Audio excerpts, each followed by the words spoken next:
Swissintech a été créé un peu comme on crée une équipe de faute autour d'un inventeur pour qu'on puisse développer cette pompe sans que ça coûte rien.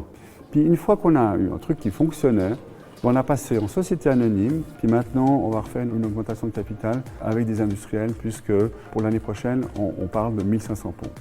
En gros, c'est une pompe qui s'adapte à énormément de besoins.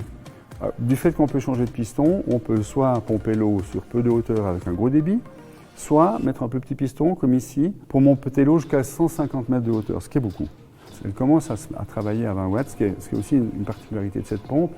C'est la pompe la moins énergivore. Donc 20 watts pour trimballer de l'eau 60 mètres plus haut, hein, j'entends. Et puis il y a pas mal de gens, comme au Cap-Vert, où c'est très escarpé. Même la Chine est très intéressée par cette pompe. En Suisse, on a une pompe qui tourne à feuillis. On monte l'eau entre 1800 et 1900 mètres. Avant, il y avait une motopompe à essence. Maintenant, notre pompe, elle pompe l'eau pour un petit village, ça marche très bien. Mon père a fait 20 ans d'Afrique en tout cas, était géophysicien.